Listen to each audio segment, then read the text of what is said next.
Écoutez, M. Trudeau a été exactement au diapason de ce que la communauté anglophone et ses médias disent depuis que la CAQ est au pouvoir. Il n'y était personne à CJD. Moi, je fais une intervention chaque semaine à CJD avec le même intervieweur, Aaron Rand, qui est un chic type, mais c'est exactement ce qu'il pense. Et donc, M. Trudeau répondait à l'accusation que les Anglos, attaqués par la CAQ, ont été abandonnés par les libéraux fédéraux. Et donc, il y a des électeurs anglophones dans la salle qui vont se venger parce qu'ils n'ont pas été protégés. Alors là, pour beaucoup d'auditeurs, là, ça semble être dans une autre planète, mais oui, cette planète existe. Elle est dans le Montréal anglophone. Et effectivement, encore aujourd'hui, donc 50, 60 ans après la loi 101, il y a toujours 25 1 sur 4 des Anglo-Québécois qui ne peuvent s'exprimer en français. Bon, alors, c'était évidemment complètement outrancier, ce qu'a dit M. Trudeau, mais en même temps, le gouvernement, moi je vais mettre mon chapeau d'ex-ministre responsable des Anglos pour dire que la façon dont la CAQ s'y est pris sur la question des soins en anglais, ça devrait être enseigné comme un contre-exemple dans les maisons, dans les classes de relations. Parce que là, on est devant une population minoritaire anglophone québécoise qui se sent assiégée, qui se sent toujours assiégée et qui est extrêmement réactive à tout ce qui peut être considéré comme une tentative de réduire leurs droits. Ça, c'est leur position de départ.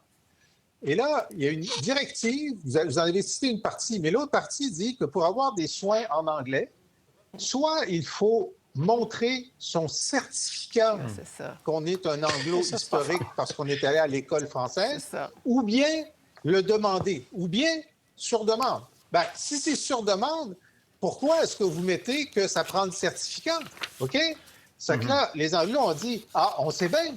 Là, ils disent c'est sur demande, mais l'an prochain, ça va être avec le certificat. Puis ensuite, il y avait 3 autres pages qui donnaient, oui, mais là, s'il faut parler administrativement, des fois c'est français, des fois c'est anglais, la directive n'aurait pas dû exister du tout, OK? Voilà. Parce que sa simple existence donnait l'impression qu'on voulait jouer sur les marges puis qu'il y aurait des cas où ce serait pas possible. Et donc, ça a tellement alimenté la crainte. Puis évidemment, quand on regarde les journaux francophones, on a des cas où des francophones ne peuvent pas être soignés en français au Jewish ou au CUSUM, ça c'est clair. Mais il y a constamment des Anglos qui disent qu'ils ne peuvent pas se faire soigner en anglais ailleurs. Alors, ces anecdotes-là, elles existent, mais là, eux, ils pensent que comme le CAQ a fait ça pour les hôpitaux, ils ont envoyé l'OQLF à Santa Cabrini récemment. Ils ont pris des politiques sur les universités que moi je trouve très bonnes, mais qui effectivement réduisent les revenus de ces universités. Eux, leur conclusion, c'est que ils sont assiégés. C'est une offensive totale contre les Anglos. Voilà. Oui, puis la directive à laquelle vous faisiez allusion, on l'a aussi, puis il faut comprendre, la directive, elle fait 10 pages, là, donc on ne pouvait pas tout mettre, mais en effet, ça a provoqué de la confusion. Puis ça dit, un organisme du réseau de la santé et des services sociaux peut communiquer en anglais exclusivement avec une personne déclarée admissible à recevoir l'enseignement en anglais si celle-ci s'est vue délivrer le document déclaration d'admissibilité à recevoir l'enseignement en anglais du ministère de l'Éducation du Québec en fait expressément la demande. C'est comme si on demandait aux anglophones d'arriver avec leur certificat pour pouvoir recevoir des services en anglais. Est-ce qu'il n'y a pas de bon sens, évidemment, dans la mesure où il faut donner des soins, en particulier des soins en anglais. Enfin, il faut soigner quelqu'un, il faut lui sauver la vie, que ce soit en français ou en anglais. Michel. Bien, je remercie Jean-François d'avoir apporté cette précision-là parce que c'est une précision qui est très importante. Et quand on est un anglophone qui a toujours vécu ici de génération en génération, bien, ça peut être effectivement vexant et frustrant d'avoir à produire ce document-là. Cela dit, M. Trudeau n'a pas raison de déformer la réalité et la vérité à cet égard-là. Il était plutôt agressif dans cette entrevue-là. Mais pour moi, rappelons-nous qu'il n'a pas été dans Ville-la-Salle, Verdun et Villemort. Il n'est pas allé il n'était pas le bienvenu. Et c'était sa façon, dimanche, de faire sa petite campagne électorale en vue de la partielle.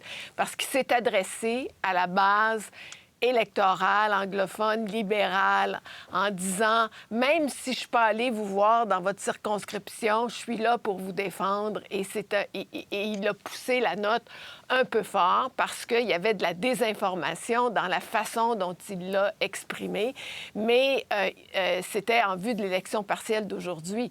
Cela dit, imaginez M. Trudeau chez Cogeco ou à Radio-Canada francophone ici à Montréal, on n'aurait pas eu du tout la même entrevue. Et là, il aurait défendu le français, puis il aurait dit oui, c'est important, puis il aurait fait une entrevue complètement différente. Alors moi, ça me dit qu'il est allé à CJD dans une perspective.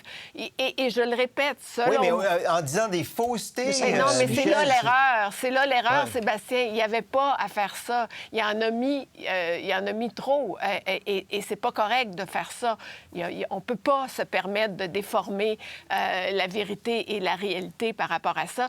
Mais à mon avis, il l'a fait dans cet esprit électoraliste d'aujourd'hui. Et parce qu'il n'a pas mis les pieds là. Fait qu'il s'adresse à ces anglophones qui, espèrent-ils, vont voter libéral aujourd'hui. Parce qu'il paraît qu'il y en a bien besoin. Voilà, mais le fait qu'il ne soit pas allé dans la circonscription, ça en dit quand même beaucoup. Pour voir nos émissions en entier, rendez-vous sur la chaîne Ici RDI.